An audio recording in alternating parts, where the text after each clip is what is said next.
سب سے پہلے تو اللہ رب العزت کا فضل جود اور کرم رہا کہ اللہ رب العزت نے رمضان کا مہینہ ہمیں نصیب کیا، اس لیے کہ یہ بڑی سعادت کی بات ہے۔ یاد رکھیے نبی اکرم صلی اللہ علیہ وسلم کا زمانہ تھا، ایک حدیث کا مفہوم ہے، اور آپ صلی اللہ علیہ وسلم کے زمانے میں ایک صحابی نے خواب دیکھا، اور خواب میں دیکھا کہ ایک صحابی شہید ہوئے تھے، اور اس کے ایک سال بعد دوسرے صحابی کی بیماری سے یا طبعی موت ہوئی، مطلب شہادت نہیں ہوئی، عام طور سے جیسا انسان انتقال کر جاتا ویسا ہوا، لیکن انہوں نے خواب میں دیکھا کہ جو طبعی طریقے سے انتقال کر گئے اور ایک سال بعد انتقال کر گئے، وہ جنت میں شہید سے پہلے جا رہے ہیں۔ انہوں نے اللہ کے رسول صلی اللہ علیہ وسلم دریافت کیا، اللہ کے رسول فلاں صحابی شہید ہوئے اور میں نے خواب میں دیکھا وہ جنت میں بعد میں جا رہے ہیں، اور فلاں ایک دوسرے صحابی جو شہید نہیں ہوئے وہ ایک سال بعد انتقال کر گئے وہ پہلے جا رہے ہیں۔ تو نبی اکرم صلی اللہ علیہ وسلم حدیث میں کئی اعمال بیان کیے کہ اس نے یہ بھی کیا اور یہ بھی کیا ایک سال میں زیادہ، لیکن ایک چیز خاص طور سے بیان کی، اس نے ایک رمضان بھی تو زیادہ پایا، اس نے نمازیں پڑھی اس روایت کے الفاظ، لیکن یہ الفاظ بھی ہے اس نے ایک رمضان بھی تو زیادہ پایا، اس لیے وہ شہید سے پہلے جنت میں جا رہا ہے۔ تو اندازہ لگائے کہ رمضان زیادہ پانے کی فضیلت کیا ملی۔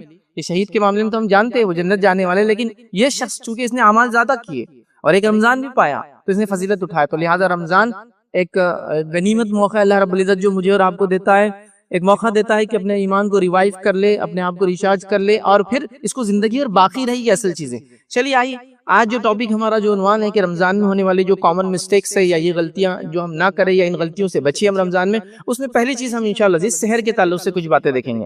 سحری جس کو عام زبان میں بولتے ہیں، سحور یاد رکھیں، لیکن وہ سحر بولے تو زیادہ اردو میں اسی طرح سے لوگ سمجھتے ہیں۔ بہرحال تو سحر میں جو ہوتی ہے مسٹیکس یاد رکھیے، ان غلطیوں کو ہم دیکھنے کی کوشش کریں گے تاکہ یہ مسٹیکس ہم سے کم از کم سحر کے معاملے میں نہ ہو، چونکہ سحر روزے کی ابتدا ہے یاد رکھیں۔ اس کے بعد موقع ملا تو ہم روزے کے دوران اور پھر افطار کے تعلق سے کچھ غلطیاں دیکھنے کی کوشش کریں گے اور ان غلطیوں سے اپنے آپ کو ہم بچانے کی کوشش کریں گے۔ تو آئیے پہلی غلطی جو سحر کے تعلق سے ہم سے ہوتی یاد رکھیے وہ یہ ہے کہ رمضان کے روزوں کا یہ مسئلہ یاد رکھیے، آپ اس کو سمجھ لیں کہ اس کی نیت فجر سے پہلے کرنا ضروری ہے، فجر سے پہلے کرنا ضروری یاد رکھیں۔ فرض روزوں میں اس کی نیت کرنا ضروری ہے، نفل روزوں کا معاملہ یہ کہ آپ صبح اٹھ جائیں نیند میں سے اور کچھ کھایا پیا نہ ہو اور حالات لگے کہ اب روزہ رکھ لینا چاہیے تو آپ رکھ لے سکتے ہیں، کوئی مسئلہ نہیں اس کے، مطلب فجر کے بعد بھی نبی اکرم صلی اللہ علیہ وسلم ایک بار دوا اٹھے فجر کے بعد اپنے بیویوں کے پاس بول بھیجایا کہ کچھ کھانے کے لیے، سب نے کہا کچھ بھی نہیں، تو کہا چلو آج میں روزہ رکھ لیتا ہوں، تو آپ نے فجر کے بعد نیت کی اس کے۔ لیکن رمضان کا معاملہ ایسا نہیں، فرض روزوں کا اور فرض روزوں کی اگر قضا کر رہے ہیں آپ، قضا بھی ہوتی ہے نا اس کی جو چھوٹ جاتے ہیں، ان دونوں کے لیے نیت کا فجر سے پہلے ہونا ضروری ہے۔ اب میں یہ پوائنٹ کیوں رکھ رہا ہوں کہ آپ فجر سے پہلے نیت، ہمیں کوشش کرنا چاہیے فجر سے پہلے نہیں، رات میں ہی ہم نیت کر لیں۔ وجہ یہ کہ غلطی سے سو جائے، نیند نہ کھلے تو پھر کیا کریں گے، کیونکہ نیت نہیں کی تھی تو نیت کر کے ہی سو جائے۔ آپ سمجھ لیجیے اٹھ گئے تو ٹھیک ہے، نیت کے مطابق اٹھے، سحر کی روزہ رکھا، لیکن کسی وجہ سے لیٹ ہو گیا سیدھا فجر میں اٹھے، سحر کا وقت چلا گیا، تو بھی آپ روزہ چاہے تو رکھ سکتے، یاد رکھیے اس میں مسئلہ نہیں، یاد رکھیے۔ تو لہٰذا نیت کا پہلے کر لینا یا رات میں نیت کا کر لینا احتیاطاً، تاکہ اگر غلطی سے ہم نہ بھی اٹھ سکے، غفلت ہو جائے، نیند ہے وغیرہ ہے جو بھی ہے، تو ہمارا روزہ درست رہے، یاد رکھیے۔ اب ایک سوال اور آتا ہے یاد رکھیے، جو اس کے اندر ہی یاد رکھیے، وہ یہ دوسرا پوائنٹ ہے ہمارا ایک طرح سے یہ جو میں یہ کہہ رہا ہوں کہ رات میں آپ نیت کر کے سو جائے اور اگر کسی وجہ سے سحر نہ بھی ہو تو روزہ کنٹینیو کر سکتے ہیں، تو ایک سوال آتا ہے کیا ہم بغیر سحر کے بھی روزہ رکھ سکتے ہیں؟ تو یہ بھی غلطی ہمارے پاس یاد رکھیے، اس کا علم ہمیں نہیں ہوتا ہے کہ رمضان کے روزے فرض ہو یا نفل روزے ہو، دونوں کے لیے سحر کرنا صرف سنت ہے، کنڈیشن نہیں ہے، ضروری نہیں ہے، واجب نہیں ہے، مطلب بغیر سحر کے روزہ بھی بالکل مکمل ہے۔ اب یہ مسئلہ معلوم نہیں ہوتا تو ہم کیا کرتے ہیں، غلطی سے اگر سحر چھوٹ گئی تو پھر روزہ چھوڑ دیتے ہیں۔ کئی لوگوں کو میں نے دیکھا سحر چھوٹ گئی تو روزہ بھی چھوڑ دیتے ہیں۔ دیکھیے سحر چھوٹ گئی، آپ کی طاقت نہیں روزہ رکھنے کی چونکہ آپ بیمار ہیں اور سحر کر کے ہی روزہ رکھ سکتے ہیں جو بھی بیماری ہے، تو ٹھیک ہے پھر تو آپ روزہ چھوڑ دیں گے چونکہ بیماری کا مسئلہ ہے اور سحر کے بغیر رکھ نہیں سکتے۔ لیکن ایک آدمی تندرست ہے، نوجوان ہے، کوئی مسئلہ نہیں ہے، عام زبان میں ہٹا کٹا ہے، اس کو کیا مسئلہ روزہ رکھنے میں، وہ تو کنٹینیو کر سکتا، لیکن وہ بھی نہیں رکھتا، کیوں؟ کیونکہ اس کو یہ ڈاؤٹ ہے کہ بغیر سحر کے روزہ نہیں ہوتا، تو لہٰذا وہ کیا کرتا ہے، سحر نہیں کرتا ہے تو پھر روزہ بھی نہیں رکھتا ہے۔ تو یاد رکھیے رمضان ہو یا غیر رمضان روزے آپ رکھیں، سحر کنڈیشن نہیں ہے، شرط نہیں ہے۔ شرط سمجھتے ہیں، شرط کا معنی ہوتا ہے جب تک یہ کام نہیں کریں گے تو دوسرا کام نہیں ہوگا۔ جیسے نماز کے لیے غسل اور وضو شرط ہے، مطلب یہ نہیں ہوں گے تو نماز نہیں ہوتی، تو ویسے جو سحر جو کرنا، سحر میں کھانا کھانا، یہ صرف سنت ہے، مستحب ہے، ریکمینڈڈ ہے، کرنا چاہیے۔ میں جب یہ پوائنٹ رکھ رہا ہوں تو میں ہرگز ہی نہیں کر رہا ہوں کہ سحر کو آپ چھوڑ دیں آپ کو مسئلہ معلوم ہوگا، تو نہیں، کرنا چاہیے، میں اس سے انکار نہیں کر رہا ہوں، لیکن میں ان کے لیے پوائنٹ رکھ رہا ہوں جو نہیں کر پاتے، اور نہیں کر پاتے تو یہ سوچتے کہ اب روزہ نہیں ہے اور پھر روزہ چھوڑ دیتے ہیں۔ یہ کتنی بڑی جہالت اور کتنی بڑی غفلت کی بات ہے کہ ایک انسان صرف لا علمی کی وجہ سے فرض روزوں کو چھوڑ دے رہا ہے۔ تو یہ بات واضح ہو گئی تو کوشش یہ کرے کہ رمضان کے اندر رات میں سوتے وقت ہی نیت کر لے. اسی کے ساتھ ساتھ اگر صحت نہ کر پائے تو بھی روزہ رکھنا آپ کا درست ہے. یاد رکھیے اس میں کوئی ڈاؤٹ اور اس میں مسٹیک ہے، اس میں پریشان ہونے کی ضرورت بالکل بھی یاد رکھیے نہیں ہے.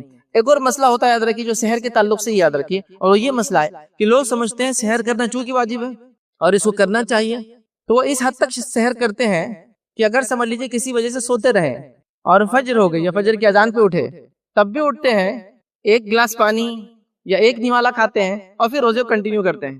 فجر ہونے کے بعد آپ کچھ بھی کھا بھی نہیں سکتے، اس سے روزہ نہیں ہوتا ہے.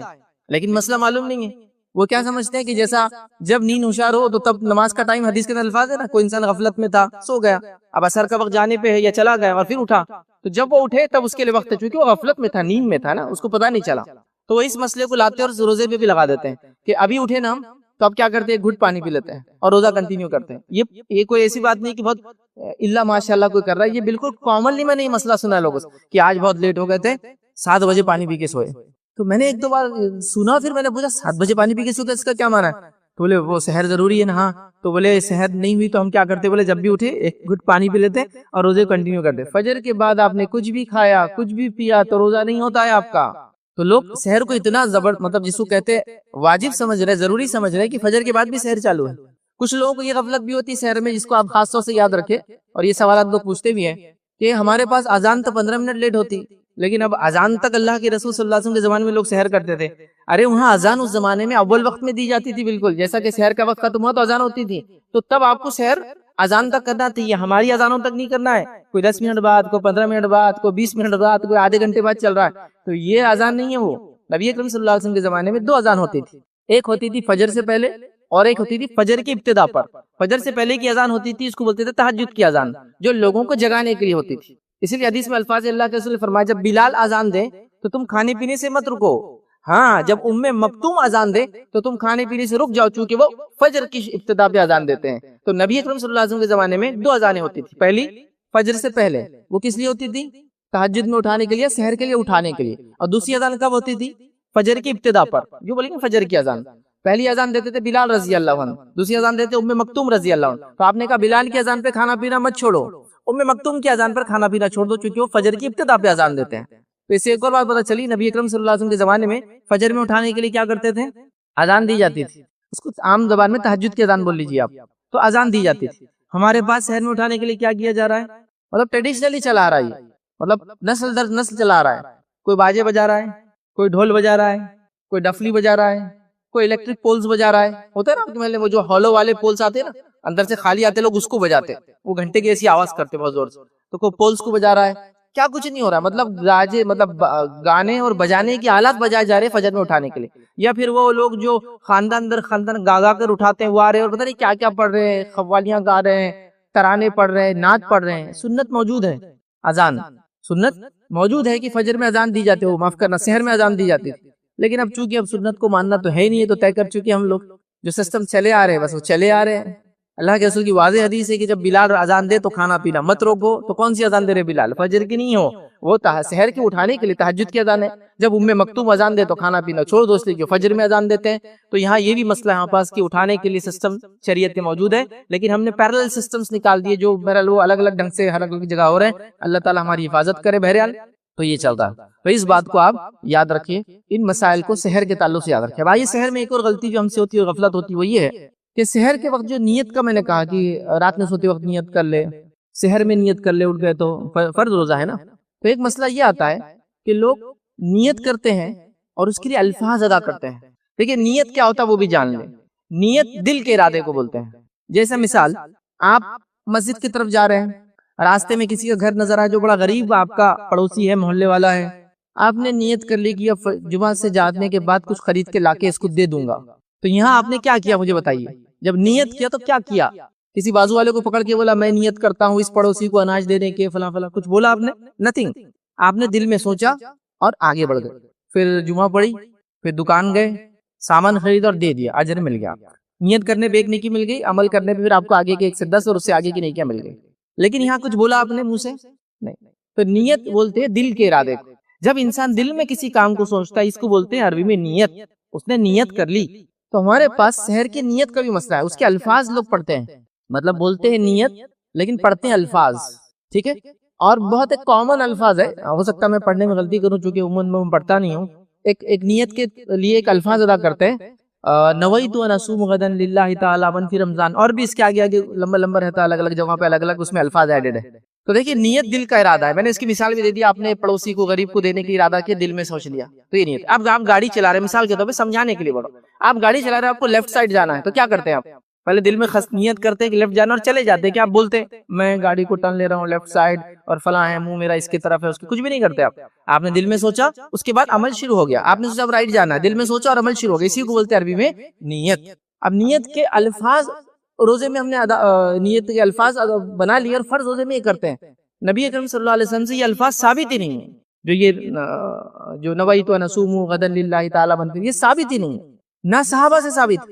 اور سب سے بڑا اس کا مسئلہ کیا معلوم آپ کو، پرابلم کیا ہے، اس میں عربی بھی غلط ہے، اور نبی اکرم صلی اللہ علیہ وسلم ایسی مسٹیک عربی میں نہیں کر سکتے، یاد رکھیں۔ کیا مسٹیک عربی میں اس کے معلوم، کوئی چھوٹی موٹی مسٹیک نہیں ہے، یہ جو نیت کے الفاظ ادا کر رہے ہیں لوگ، ایک تو ثابت نہیں ہے، ایسا کرنا بھی نہیں ہے، صرف دل کا ارادہ ہے، اور وہ الفاظ بھی غلط ہے، نویت ان اصوم غدا، میں نیت کرتا ہوں کل کے روزے کی۔ دیکھیے عربی زبان میں جو ابھی گزر رہا ہے آج، اس کو بولتے ہیں الیوم، جو کل گزر چکا ہے یسٹرڈے، اس کو بولتے ہیں الامس، اور جو کل آنے والا ہے ٹمارو، اس کو بولتے ہیں غدن۔ تو نویت ان اصوم غدا، میں نیت کرتا ہوں کل کے روزے کی۔ اب مجھے بتائیے رمضان شروع ہوتا ہے تو کب سے شروع ہوتا ہے؟ کب سے شروع ہوتا ہے؟ مغرب سے شروع ہو جاتا ہے نا، تو آپ پہلے روزہ رکھتے ہیں، پہلے سے جو ہے تراویح پڑھتے ہیں، پہلے تراویح پڑھتے ہیں، تو مطلب مغرب میں ہی وہ تاریخ چالو ہو گئی، مطلب ایک رمضان کب چالو ہوا؟ مغرب میں، پھر اس کے بعد عشاء میں تراویح پڑھی، پھر اس کے بعد پہلی سحر کی، پھر اس کے بعد پہلا روزہ رکھا، مطلب دن چالو ہوتا ہے مغرب سے۔ اب نیت کیا کر رہے ہیں آپ؟ فجر میں کر رہے ہیں، اور نیت کیا کرے؟ کل کے روزے کی، ایڈوانس نیت چل رہی ہے ایک دن۔ نویت اصوم غدا، مطلب روزہ رکھ رہے ایک نمبر کا، نیت کرے 2 نمبر کے روزے کی، پھر دوسرے روزے میں کرے تیسرے روزے کی نیت، تیسرے روزے میں کرے چوتھے، تو اس میں عربی کی بھی مسٹیک ہے۔ تو یاد رکھیے ایک تو سنت سے ثابت نہیں، بس یہی کافی تھا ہمارے بھی، اس پر یہ عربی عبارت بھی صحیح نہیں یاد رکھی، جس نے بھی بنایا جلد بازی میں بنا لیا کہ بھائی آپ لوگوں کو نیت دینا، چلو لکھ دو کل کے روزے کی، چونکہ اس کو اگر آج رات ہے تو آج ابھی ہے، اور دن جب فجر آئیں گی تو کل شروع ہوں گا، ویسے نہیں ہے، تو اس میں عربی کی مسٹیک ہے۔ تو آپ کو الفاظ ادا نہیں کرنا نیت کے لیے، کیا کرنا ہے؟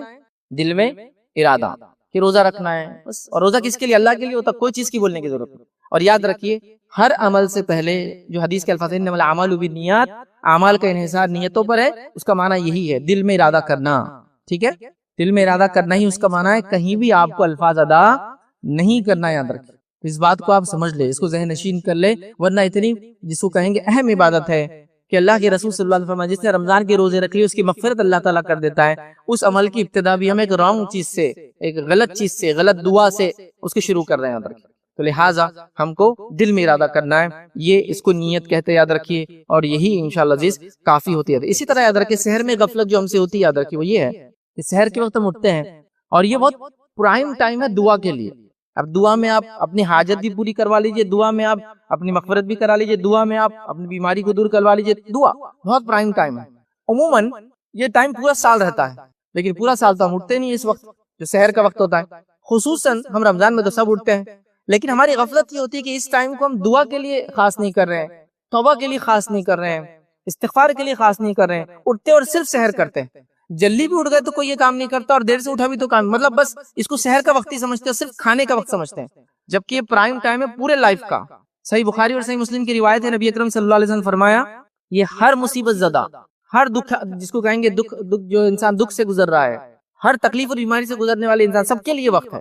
کیا وقت ہے؟ یاد رکھیے بڑا اہم ٹائم، لوگ پوچھتے کس وقت دعا کرے تو قبول ہوتی ہے، تو یہ وقت ہے دعا قبول ہوتی ہے۔ کون سا وقت؟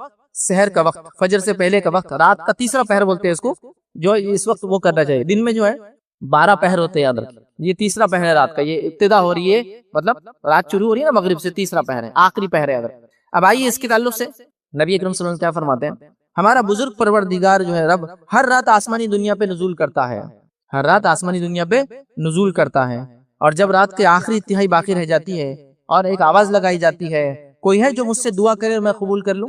اللہ آواز لگانے لگاتا ہے، جاؤ آواز لگاؤ، کہ آواز لگاؤ کہ کوئی ہے جو مجھ سے دعا کرے اور میں قبول کروں؟ پھر فرماتا ہے کوئی ہے جو مجھ سے مانگے اور میں عطا کروں؟ پھر آواز لگائی جاتی ہے کوئی ہے مجھ سے مغفرت طلب کرے اور میں اسے معاف کر دوں؟ اور یہ ہر رات ہوتا ہے، لیکن اب ظاہر سی بات ہے ہر رات تو ہم جاگتے نہیں ہیں، رمضان میں تو بہت ہی زیادہ ہم اس وقت تو بالکل روزہ جو بھی رکھ رہے ہیں سب اٹھتے ہیں، تو اس وقت غفلت نہ برتیں، اس وقت کو دعا کے لیے، مغفرت کی دعا کے لیے، اس وقت کو توبہ کے لیے، اس وقت کو استغفار کے لیے. اور قرآن میں 2 سے 3 مرتبہ اللہ رب العزت نے فرمایا کہ مومنوں کی صفت یہ ہے کہ وہ سحر کے وقت میں استغفار کرتے ہیں. مومنوں کی صفت ہے. خواتین کو میں نے دیکھا 2 بجے 3 بجے سے اٹھ جاتی ہے سحر بنانے کے لیے. استغفار کے لیے تو کچھ بھی نہیں ہے، کام کرتے کرتے چالو رہ سکتا ہے. استغفار کے لیے کوئی خاص گھڑی، کوئی وقت، کچھ بھی نہیں. استغفر اللہ استغفر اللہ. تو یہ تو آٹا گونتے وقت بھی ہو سکتا ہے، کھانا بناتے وقت بھی ہو سکتا ہے نا. یہ ذکر چالو رہ سکتا ہے اللہ سے، اور اتنے پرائم ٹائم، اتنے افضل وقت میں. لیکن ہم کو اس کی چونکہ اہمیت بتائی نہیں جاتی. سحر مطلب صرف کھانا اور کھانا، اس کا ہم کچھ ہی فائدہ نہیں اٹھاتے ہیں. کوشش کریں کہ اب سحر میں اگر آپ آدھا گھنٹہ پہلے اٹھتے تو آپ پون گھنٹہ پہلے اٹھیں، 2 رکعت نفل پڑھ لیں، کچھ زیادہ نہ صحیح تو.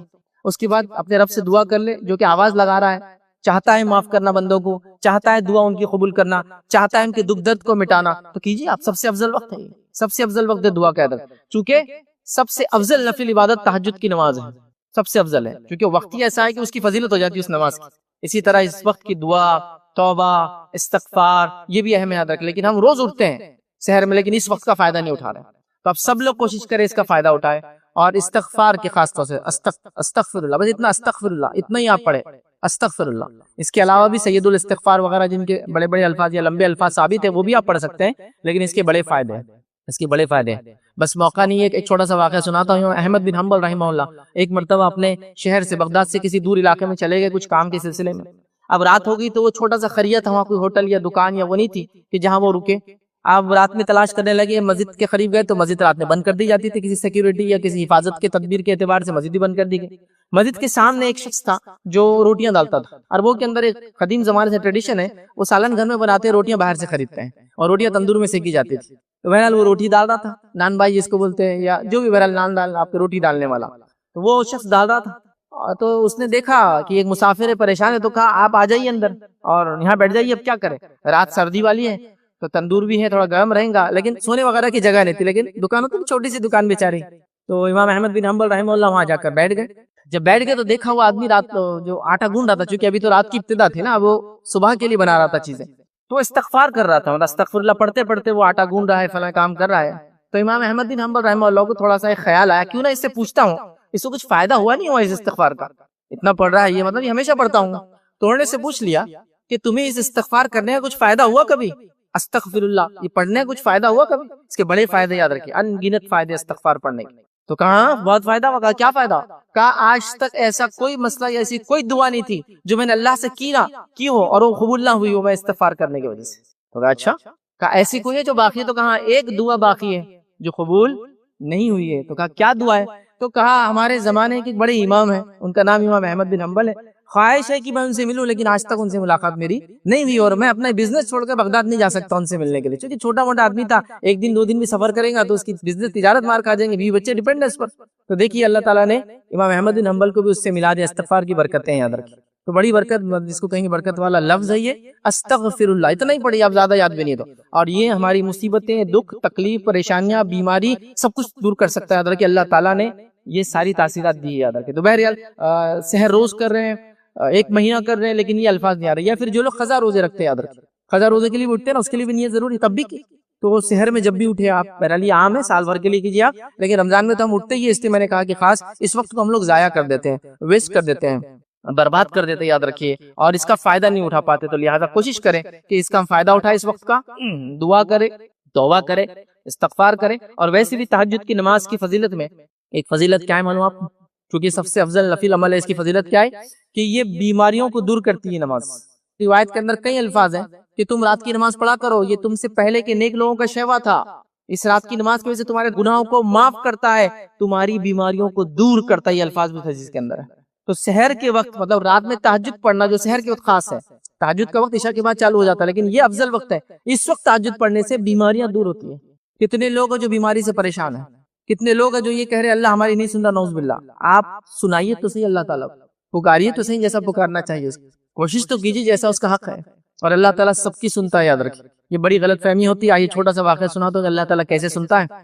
نبی اکرم صلی اللہ علیہ وسلم فرماتے ہیں سلیمان علیہ السلام کا زمانہ ہے اور بارش نہیں ہوئی کافی زمانے تک، تو آپ نے اپنا لاؤ اور لشکر لیا اور چل پڑے نماز استسقاء کے لیے، کہ آپ بارش کے لیے نماز پڑھیں گے، اور اپنے لاؤ لشکر کو لے کر چل پڑے.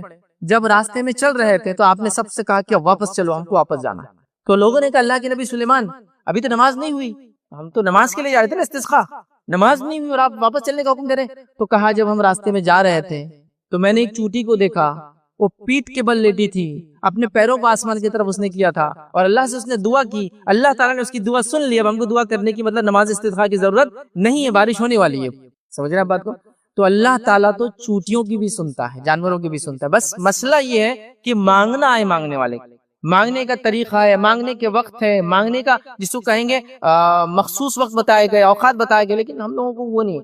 ہم کھا کچھ بھی رہے، پی کچھ بھی رہے، زندگی کیسی بھی گزارے، فکر اللہ تعالیٰ سنتا نہیں. اللہ سب کی سنتا ہے. یہ الگ بات ہے کہ جو مانگا کبھی وہ دے دیتا ہے، جو مانگا کبھی اس کے بدلے کوئی مصیبت کو اتنی دور کر دیتا ہے، اور کبھی جو مانگا اس کے بدلے آخرت میں اجر دینے والا ہے. تو سننا تو ہے ہی اس نے، یہ بات طے ہے.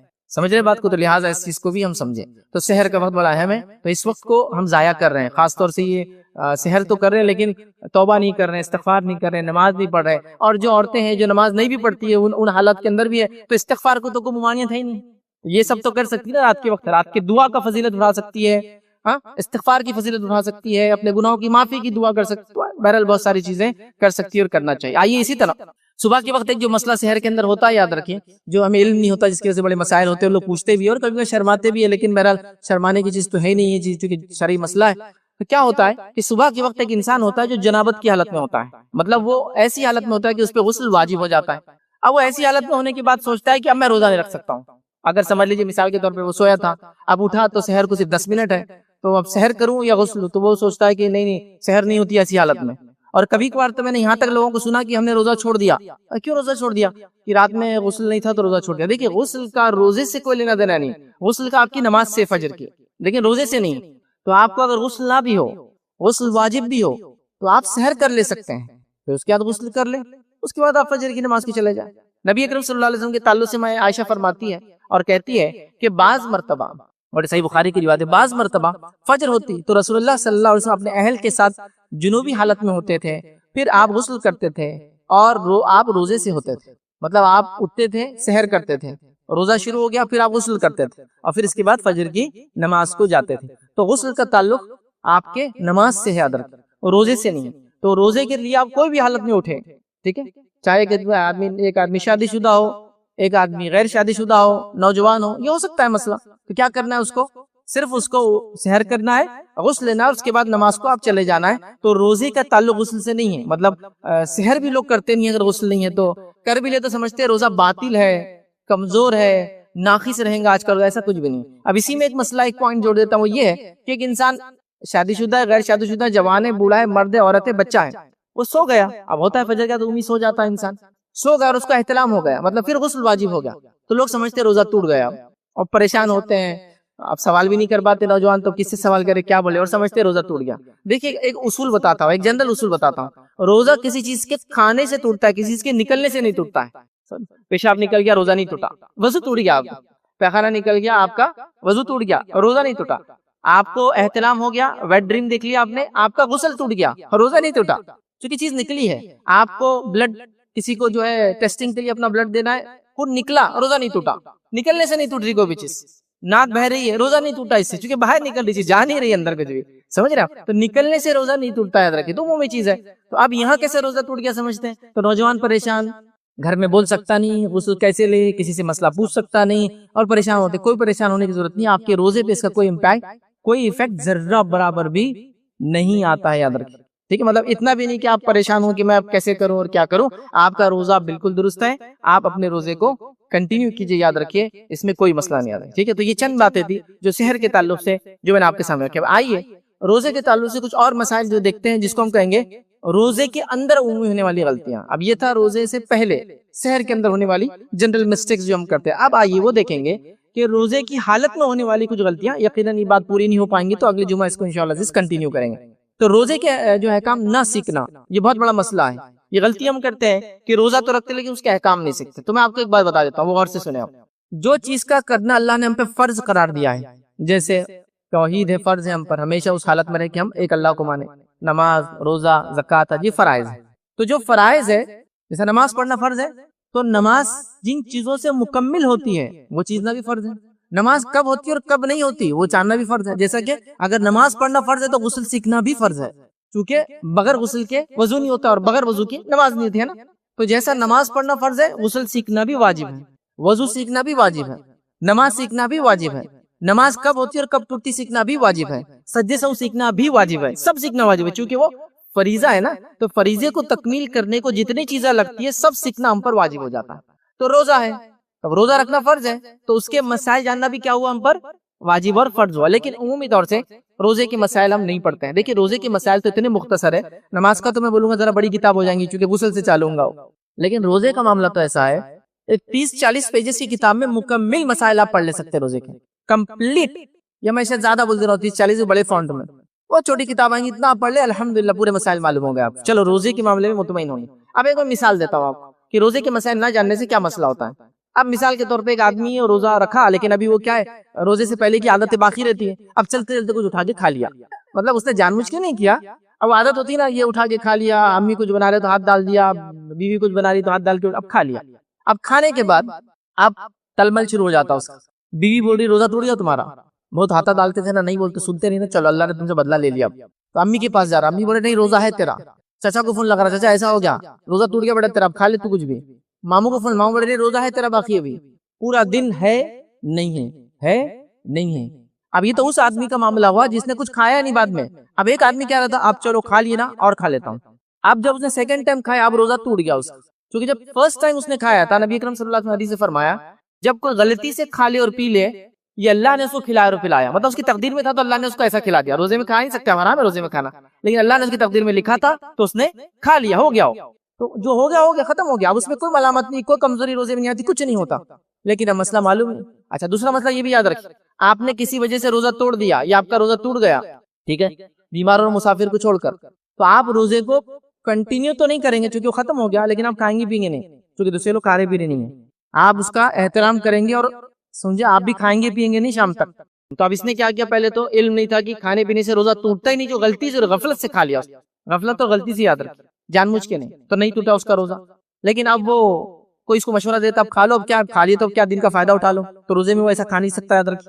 لیکن اس کا روزہ بیسیکلی ٹوٹا ہی نہیں تھا، لیکن اب چونکہ ٹوٹا نہیں تھا لیکن علم نہیں تھا، دیکھیں آپ پورا دن کشمکش، روزہ ہوا روزہ نہیں ہوا، کنٹینیو کروں کنٹینیو نہ کروں، چھوڑ دوں اور رکھ لوں، اور اس طرح سے آدمی پریشان ہوتا ہے. تو گزارش کروں گا روزے کے مسائل جان لے. نبی کریم صلی اللہ علیہ وسلم حدیث فرمایا کے الفاظ ہے جب تم میں سے کوئی شخص بھول کر کچھ کھا پی لے تو اپنا روزہ پورا کریں کیونکہ اللہ نے کھلایا اور اللہ نے پلایا. تو مسئلے معلوم نہیں ہیں، جاننے کی ہم کوشش نہیں کرتے ہیں اور بہت سارے مسائل اس سے جو ہے یاد رکھیے پیدا ہو جاتے ہیں. یاد رکھیے اسی طرح یاد رکھیے روزے کی حالت میں کھانے سے ریلیٹڈ ایک چیز اور ہے جو یاد رکھیے جس کے بارے میں لوگ سمجھتے ہیں ایسا نہیں کرنا چاہیے، اور ویسے یقیناً نہیں کرنا چاہیے، لیکن ضرورت پڑنے پہ آپ کر بھی سکتے ہیں اور یہ جائز ہے، اس سے روزہ نہیں ٹوٹتا. وہ کیا ہے، روزے کی حالت میں ضرورت پڑنے پر چیزوں کو چکنا، کھانا نہیں چکنا. جیسے ایک عورت ہے کھانا بنا رہی ہے، اب اس کو چکنا ضروری ہے، کھانا کیسے بنا، چونکہ شوہر کا موڈ آلریڈی اس کا ہمیشہ خراب ہی رہتا بیچارے کا. اب کیا کریں گے، اب آپ شام میں آئیں گے تماشے ہو جائیں گے تو کیا کر سکتی ہو، کھانا نہیں ہے زبان پہ لگا تھوک دے اس کو. آپ ایک بہت بڑے شیف ہے، کوک ہے، اب کیا کریں گے، کھانا بنا رہے آپ، اب سب وہ لوگ کھانے والے شام میں، غلطی ہو جائے تو پھر کیا ہونے والا ہے نا. تو آپ کیا کر سکتے ہیں، چیز میں آپ نے ڈالا چکا، نگلا نہیں یاد رکھیا، زبان پہ لیا پھر تھوک دیا اس کو، اسپٹ کر دیا، یہ جائز ہے، کوئی مسئلہ نہیں، آپ کر سکتے ہی. چونکہ کھانے کا معاملہ ہے، ہو سکتا ہے سو ہزاروں لوگوں کا آپ کھانا بناتے ہیں، آپ شیف ہو، آپ گھر میں ایک لیڈی ہو جس کا کھانا صحیح بننا ضروری ہے، لوگ بھوکے رہتے ہیں افطار کے وقت ہے نا، تو آپ چک سکتے ہیں. خالی لوگ اس کو ناجائز سمجھتے ہیں، ارے نہیں وہ حرام، ایسا کچھ بھی نہیں. یاد آپ کو ضرورت پڑنے پہ آپ نے لیا، زبان پہ لگا تھوک دے اس کو، یہ بات آپ طے کریں کہ آپ تھوکنے کا یاد رکھیں کیونکہ آپ روزے کی حالت میں. لیکن روزے کی حالت میں آپ کو ضرورت پڑنے پر اگر آپ کو چکنا چاہے تاکہ چک کے اس کا ٹیسٹ اور ساری چیزیں بنا، عورتوں کو بھی مسئلے آتے ہیں، وہ زیادہ جانتی ہے کیا کیا ایشوز ہوتے ہیں، اور جو کوکس وغیرہ ہوتے ہیں جو کھانے بناتے ہیں بڑے ان کو بھی پتا ہے کہ کتنا ضروری ہے کہ وہ چکیں گے نہیں تو نمک کا اندازہ نہیں ہوتا، فلا نہیں ہوتا، تو چکے اور اس کو اسپٹ کرے تھوکے، یہ بالکل ضروری یاد رکھے. اس بات کو ذہن نشین رکھے، یاد رکھے کہ اندر نہ جائے، وہ اچھے سے اس کو بعد میں آپ تھوک لے، کلی کر لے، جو بھی کرنا ہے وہ کر لے. رمضان کے مہینے کی پہلی فضیلت یہ ہے کہ اللہ رب العزت نے اس مہینے کو اپنی ایک فرض عبادت کے لیے چنا، اور وہ کون سی عبادت ہے، جسے ہم روزہ کہتے ہیں. صبح سے لے کر مطلب سورج نکلنے سے لے کر سورج غروب تک ہم بھوکے رہتے ہیں، پیاسے رہتے ہیں، کوئی چیز کھاتے پیتے نہیں، یاد رکھیں ٹھیک. 100% جس کو کہیں گے ایبسٹیننس، جس کو کہیں گے دور رہتے ہیں ہر کھانے اور پینے کی چیزوں سے ٹھیک. لیکن روزہ صرف فزیکل بھوکے رہنے کا نام نہیں، یہ بات بھی غلط فہمی لوگ. روزہ حقیقت میں ہم بھوکے اس لیے رہتے ہیں کہ روحانی اعتبار سے اسپرچول ڈیولپمنٹ ہم میں ہو، اس لیے ہم فزیکلی جو ہے بھوکے رہتے ہیں. لیکن اگر ہم بھوکے رہیں اور اس کے بعد روزے نے ہمیں کوئی چینجز نہیں لائے بلکہ روزے میں اور چڑچڑاہٹ بڑھ گئی، عام دنوں میں تو کام کرتے، روزے میں کام بھی نہیں کرتے، اور یہ بہت غصے میں ہے بہت سے، لیکن روزہ ہے نا تو اب کچھ نہیں بول سکتے. تو پھر اس کا مطلب روزہ ہمیں وہ چیز نہیں لا پایا جس کے لیے وہ دیا گیا تھا. تو پہلی اس کی فضیلت یہ ہے اس مہینے کی کہ اللہ نے ایک فرض عبادت کے لیے اس مہینے کا انتخاب کیا، سلیکشن کیا. میں سمجھتا ہوں اتنی فضیلت بھی ہمارے لیے بہت جو ہے چیزوں کو سمجھا دے رہی ہے. روزہ فرض ہے. اسلام میں 5 چیزیں ایسی ہیں جو فرض ہے نا. بنی الاسلام علی 5، صحیح بخاری کی روایت ہے. اسلام کی بنیادی آپ صلی اللہ علیہ وسلم فرمایا 5 چیزوں پر ہے. پہلا، گواہی دو کہ اللہ کے سوا کوئی معبود برحق نہیں اور محمد صلی اللہ علیہ وسلم اس کے بندے اور رسول ہیں. دوسرا، نماز قائم کرو. تیسرا، روزہ رکھو. چوتھا، زکوٰۃ دو. اور 5واں، حج کرو اگر اللہ نے استطاعت دی ہے تو گویا روزہ تیسرے نمبر پہ آ جاتا ہے. ہمیں چاہیے کہ ہم روزہ رکھیں، تو روزہ فرض ہے. اس فرض عبادت کے لیے اللہ نے ایک سلیکشن کیا، ایک منتھ کا، اور وہ منتھ رمضان ہے. میں سمجھتا ہوں یہ بہت بڑی فضیلت اس مہینے کی کہ اللہ نے ایک فرض عبادت کے لیے اس مہینے کو چنا، اس کا سلیکشن کیا. دوسری چیز وہ یہ ہے، رمضان کی دوسری فضیلت وہ یہ ہے تاکہ انسان عبادت کرے تو اللہ رب العزت اس مہینے میرے اور آپ کے لیے اس کو بند کر دیتا ہے جو عبادت سے روکتا ہے، بہکاتا ہے اور انسانوں کو برائی کی طرف لے جاتا ہے. نبی اکرم صلی اللہ علیہ وسلم فرماتے، اور یہ متفق علیہ، صحیح بخاری سے مسلم کی حدیث، آپ نے فرمایا رمضان کا مہینہ شروع ہوتے ہی آسمان کے تمام دروازے کھول دیے جاتے ہیں. مطلب جنت کے تمام دروازے کھول دیے جاتے ہیں، جہنم کے سارے دروازے بند کر دیے جاتے ہیں، اور تمام سرکش جن اور شیاطین قید کر دیے جاتے ہیں. تو یہ اس مہینے کی 3 فضیلتیں ایک ہی روایت میں. پہلا، جنت کے دروازے کھلے ہیں، مطلب مغفرت عام ہے، جس کو لینا ہے لے لے. جیسا کوئی کہے کہ کوئی مالدار شخص ہے اور اس نے اپنی دولت کے مطلب اپنے تجوری کے دروازے کھول دیے، جتنا جس کو لینا ہے لوٹ لے، لے لے، جو کرنا ہے کر لے. اب ایسا زرین موقع مجھے اور آپ کو مل جائے کہ کوئی اپنے دولت کے دروازے کھول دے اور کہے کہ یہ آپ کا ہے، جو اٹھانا جتنا ہاتھ لگے آپ کا ہوا، تو میں نہیں سمجھتا ہوں آپ خود چھوڑیں گے، کسی کو بلائیں گے، گاڑی لے کر آئیں گے اور جو کچھ ہو سکتا ہے کرنے کی کوشش کریں گے نا. جتنا ہو سکتا ہے جیب میں، جتنا ہو سکتا ہے ہاتھ میں، منہ میں، جہاں جہاں ہو سکتا ہے بھر کے لے جائیں گے آپ، کیونکہ موقع ہی ہے نا. تو ویسے ہی جنت کھلی ہے. اب بہت سی بار لوگ سوچتے جنت کے دروازے کھلے تو ہم کو کیا سمجھ میں آ رہا. تو میں ایک ایگزامپل دیتا ہوں. 3 سال سے اورنگ آباد میں بارش نہیں ہوئی تھی. اب اگر 3 سال بعد ایسی خبر آئے تھوڑے دن بعد کہ جائکواڑی ڈیم کے پورے دروازے کھول دیے گئے تو یہاں بیٹھے بیٹھے خوشی ہوتی، مطلب اگلے سال پانی کی کمی نہیں ہوں گی. دروازے کھلے وہاں پیٹھن میں 50 کلومیٹر دور، خوشی ہوتی اورنگ آباد والوں کو. تو ایک دروازہ وہاں کھلا، صرف ایک نعمت کا، پانی کا، تو خوشی محسوس ہوتی ہے نا. ارے ہاں، اب اگلے سال پانی کا مسئلہ نہیں ہوگا انشاءاللہ. تو اندازہ لگائیے، یہی معنی ہے کہ فزیکلی تو دیکھ نہیں سکتے ہم جنت کو، لیکن کھلی ہے، پا لو، حاصل کر لو، لے لو، تمہارے لیے چھوڑ دی گئی ہے. دروازے کھلے، مطلب یہ مہینہ ہے جس میں تم اس کو حاصل کر سکتے ہو. یہ سگنیفیکینس، ایک معنی ہے اس کا.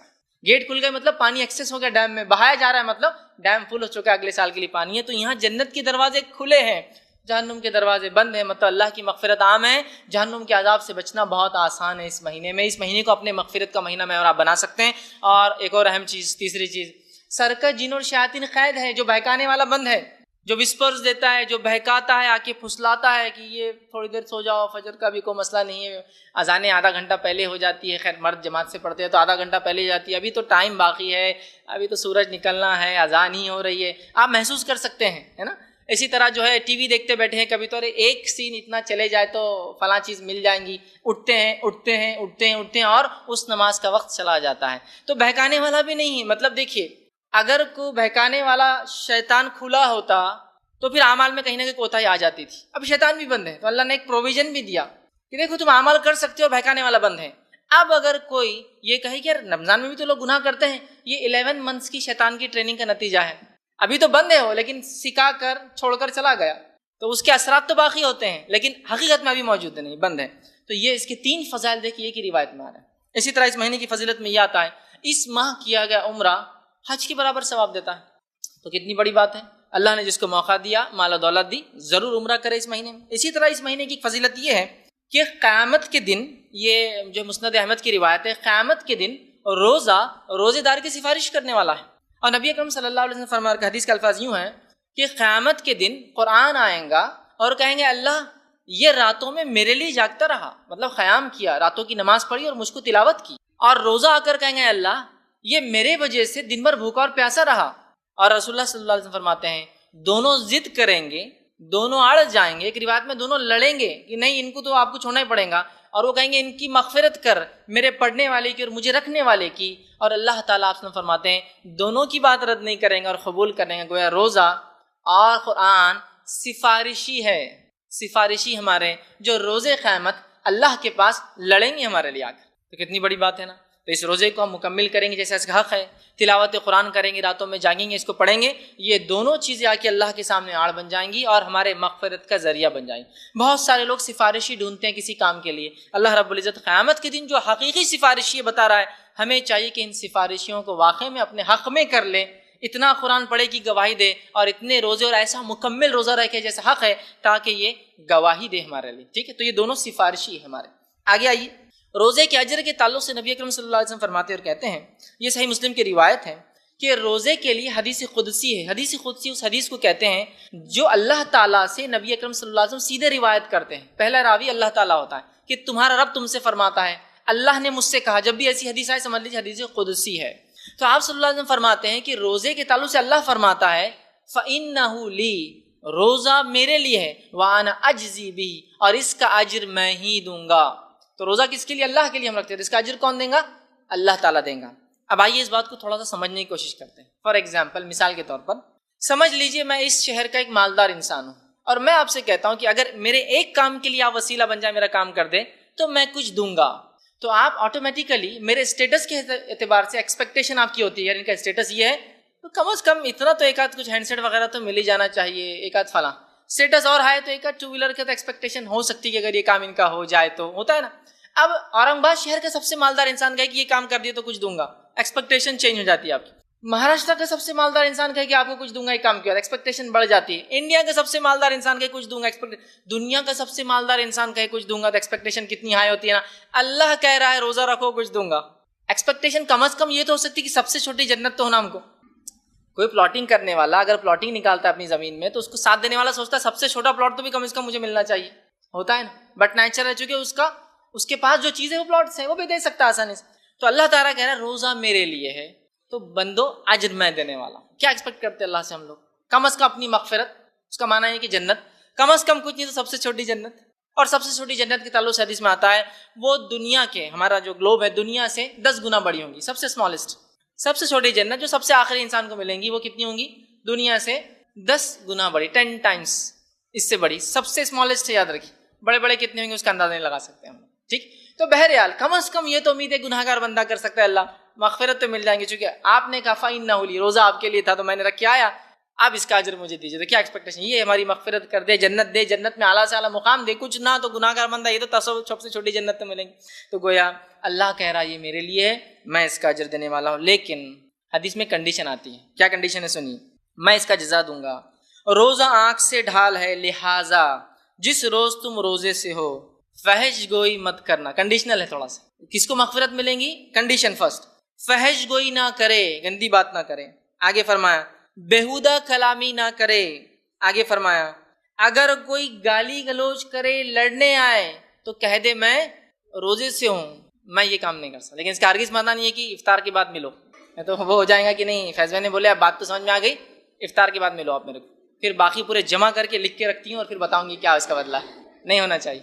تو افطار میں جب انسان روزے کی حالت میں کہہ رہا ابھی نہیں، اس کا مطلب میں نہیں لڑنا چاہتا، یہ ٹریننگ ہے میری اور میں یہ کام نہیں کر سکتا۔ تو وہ کہہ دے اشارے سے کہ میں روزے کی حالت میں ہوں۔ پھر فرمایا اور کہا روزے دار جو ہے، اور آپ نے فرمایا اس ذات کی قسم جس کے ہاتھ میں محمد صلی اللہ علیہ وسلم کی جان ہے، روزے دار کی منہ کی رہ ہوا اللہ تعالیٰ کو مشک کی خوشبو سے زیادہ پسند ہے۔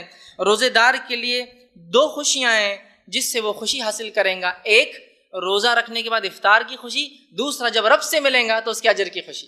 تو روزے کا اجر تو اللہ دیں گا لیکن کنڈیشنل ہے، کوئی بھی غلط کام اس پہ ہم سے نہ ہو پائے۔ اور 30 ڈیز تک جب کوئی غلط کام دن میں نہیں ہو رہا ہے، انسان احتیاط کر رہا ہے، رات میں تلاوت قرآن، تراویح، تہجد، سحر اور تمام چیزیں، تو 1 منتھ کی ٹریننگ انشاءاللہ زندگی بدلنے کے لیے کافی۔ آئیے اسی طرح روزے کی فضیلت یہ ہے کہ متفقہ علیہ صحیح بخاری صحیح مسلم کی روایت ہے، اور روزے دار کے لیے جنت کا اسپیشل ایک ڈور ہے جس کے ذریعے وہ گزرنے والے ہیں۔ جنت کے 8 دروازے اور جہنم کے 7 دروازے ہیں، چونکہ اللہ کی رحمت اس کے عذاب سے زیادہ ہے اس کے غضب سے، اس لیے جنت کے دروازے 8 ہیں اور جہنم کے 7 ہے، اور جنت کا ایک ایک دروازہ 1250 کلومیٹر سے زیادہ کا ہے۔ حدیث میں الفاظ ہے مدینہ سے لے کر بصرہ شہر جتنا ہے اتنا ڈسٹنس ایک ایک جنت کا دروازہ ہے۔ تو ایک دروازہ اس میں ریان نام ہے اس کا، وہ دروازہ خاص ہے کس کے لیے؟ روزے داروں کے۔ آپ نے فرمایا روزے قیامت روزے داروں کے لیے خاص دروازے کا نام ریان ہے اور روزے دار اس سے گزرنے والے ہیں۔ اب آپ کہیں گے جنت میں تو کوئی بھی دروازے سے چلے جائے، کیا ہے جانا ہے، حاصل کرنا ہے، الٹیمیٹ سکسیس ہے۔ لیکن اس کے بھی پیچھے بڑی بڑی حکمت ہے. آئیے میں ایک مثال دیتا ہوں پھر بات سمجھنی. میرے گھر کے اندر 4 دروازے ہیں. مین گیٹ ہوتا ہے, پھر اندر دروازے ہوتے ہیں. ایک دروازہ ہوتا ہے جو ریگولر ڈور ہوتا ہے, ایک دروازہ ہوتا ہے جو کبھی کچھ خاص مہمان تو کھلتا ہے, وہ کھلتے آس پڑوس والے سمجھ ہاں کچھ تو بھی بچی کا رشتہ آیا یا فلاں کچھ تو بھی ہوا, وہ دروازہ کبھی نہیں کھلتا ہے. ایک دروازہ سروینٹ ڈور ہوتا ہے پیچھے سے, اس میں سے گھر کا مالک نہیں داخل ہوتا کبھی, وہ کام والوں کو بولتا ہے ادھر سے نہیں آنا ادھر سے آؤ. ہر دروازہ کسی نہ کسی اسٹیٹس کو چھلکاتا ہے. کون ہے گزرنے والا؟ ریگولر ڈور کوئی بات نہیں, ارے وہ دروازہ, ارے کوئی مہمان خاص آیا, وہ دروازہ کھولتے نہیں تو عید کے دن کھلتا, رشتہ آیا تو کھلتا, فلاں ہو تو کھلتا, MLA آیا تو کھلتا, وہ دروازہ عام طور سے نہیں کھلتا. تو ہر دروازہ ایک اسٹیٹس شو کر رہا ہے آپ کو. تو ریان ایک دروازہ ہے, اس سے روزے داروں کا اسٹیٹس پتہ چل رہا ہے. بتانے کا مقصد یہ کہ اللہ کے پاس اتنا ہائی اسٹیٹس ہے روزے داروں کا کہ ایک دروازہ ہی مختص خاص اسپیشل کر دیا, ڈیڈیکیٹڈ ڈور ہے ان کے لیے. وہاں سے جانے والوں کو فرشتے سمجھ جائیں گے کہ کثرت سے روزے رکھنے والا تھا یا روزے رکھنے والی تھی. تو کون ہے ایسا جو مخصوص اور خاص دروازوں سے گزرنا نہ چاہیں گا؟ یا آپ کو اگر کوئی مہمان بلائے اور مہمان خاص بول کر سروینٹ ڈور سے اندر بلائے تو فیل ہوگا نا آپ کو کبھی نہ کبھی کہ دیکھو بلائے اور پیچھے سے میں وہ کیے, ان کو تو سامنے سے ہوتا ہے نا, تو اندازہ لگا ایک دروازہ ڈیڈیکیٹڈ ہے. اس سے اس کی روزے کی, اس مہینے کی فضیلت پتہ چلتی ہے. اسی طرح رمضان کا سارا مہینہ, اللہ کے رسول صلی اللہ علیہ وسلم فرماتے ہیں, ابن ماجہ کی حدیث ہے, رمضان کا سارا مہینہ اللہ تعالیٰ لوگوں کو جہنم سے نجات دیتا رہتا ہے. سارا مہینہ. تو گویا یہ پورا مہینہ وہ مہینہ ہے جس میں میں اور آپ اپنی مغفرت کروا سکتے ہیں. کیوں؟ آگے میں انشاءاللہ آخری میں ایک بات رکھوں گا کیسے کروا سکتے ہیں. تو اس مہینے مغفرت کروا سکتے ہیں, اس لیے اللہ تعالیٰ روز روز آزاد کرتا ہے. ایک اور حدیث میں آتا ہے کہ ہر روز افطار کے وقت اللہ تعالیٰ لوگوں کو جہنم سے نجات دیتا ہے. اس کا علماء اس کی شرح لکھتے ہیں, چونکہ ابھی تو کوئی جہنم جنت میں گئے نہیں ہے, پھر روز اللہ دے رہا ہے. اس کا معنی یہ ہے وہ لوگ جو اتنے برے اعمال کرتے تھے, جن اعمال کو اگر وہ توبہ نہ کرتے تو جہنم میں چلے جاتے, وہ لوگ ہر روز روزہ رکھتے ہیں اور اتنی اچھی توبہ کرتے ہیں کہ شام تک ان کا رب افطار کے وقت ان کو معاف کر دیتا ہے. یہ معنی ہے اس کا. ابھی تو کوئی گیا نہیں ہے, لیکن یہ معنی گناہ گار, اور ہم میں سے ہر شخص گناہ گار ہے. کوئی بھی انسان کتنا بھی نیک ہو, اس لیے کل بنی آدم خطا, آدم کی تمام اولاد خطا کار ہے. وخیر الخطائین التوابون, سب سے بہترین وہ ہے جو توبہ کرتے ہیں. یہ نبی اکرم صلی اللہ علیہ وسلم کی حدیث ہے. ہر انسان خطا کار ہے. تو بہرحال تو ہر روز ہم اتنے اچھے اعمال کر سکتے ہیں اس مہینے میں کہ اپنی مغفرت کروا سکتے ہیں. یاد رکھیے, کروا سکتے ہیں. تو کیوں نہ اس مہینے کو مغفرت کا مہینہ بنا دیا جائے. اسی طرح یہ رمضان میں قیام اور صیام کرنے والا, اس کا کیا ہوگا؟ تو نبی اکرم صلی اللہ علیہ وسلم فرماتے ہیں, یہ جو ہے ابن خزیمہ کی حدیث ہے, ایک بار ایک شخص آیا نبی اکرم صلی اللہ علیہ وسلم کے پاس اور کہا اللہ کے رسول, اگر میں نماز قائم کروں, گواہی دوں کہ اللہ کے سوا کوئی معبود نہیں ہے, برحق نماز قائم کروں, روزہ رکھوں, زکوٰۃ دوں, تو میرا حساب کس کے ساتھ ہوگا آخرت؟ اس عبادت میں اس نے ایک تو توحید, اللہ کو ایک ماننے کا اقرار, دوسرا صلاح, نماز, روزہ اور زکوٰۃ کا سوال کیا. تو نبی اکرم صلی اللہ علیہ وسلم فرمایا, اگر تو توحید پر چلتا ہے, نماز قائم کرتا ہے, روزہ اور زکوٰۃ دیتا ہے, تو روز قیامت تیرا حساب اور کتاب جو ہوں گا, آپ سے فرماتے ہیں حساب و کتاب صدیقین اور شہداء میں ہوں گا. اور صدیقین اور شہداء نیکسٹ 2 درجے ہیں انبیاؤں کے بعد والے. 4 درجے انبیاؤں کے بعد 3 درجے ٹوٹل. فرسٹ اسٹیٹس انسانوں میں سب سے ہائیسٹ لیول ہے وہ انبیاء, اس کے بعد سیکنڈ اسٹیٹس ہے صدیقین, تھرڈ اسٹیٹس ہے شہداء, اور فورتھ ہے صالحین. تو سیکنڈ اور تھرڈ کیٹیگری مطلب میرٹ میں تو نہیں ہوں گا, لیکن ڈسٹنکشن اور فرسٹ کلاس میں چلا جائے گا, چونکہ وہ تو انبیاؤں کے لیے اسپیشل ہے نا. تو ہم سیکنڈ یا تھرڈ کیٹیگری میں ہو سکتے ہیں نتیجے کے اعتبار سے. اب کسی انسان کو یہ کہہ دیا جائے کہ اتنا سلیبس ہے, اتنا پڑھنا ہے, اتنے کوشچنس ہیں, کوشچنس بھی ڈسپلے کر دیا جائے, آنسرز بھی بتا دی جائے, اور کہے کہ بس اگر اتنا لا لو تو پرسنٹیج ہی ملے گا, تو اگر اتنا بھی کوئی نہ کر پائے تو اس سے زیادہ گناہ گار, احمق, بیوقوف, کمتر, کمزور, بد نصیب, بغیر عقل والا انسان نہیں ہو سکتا.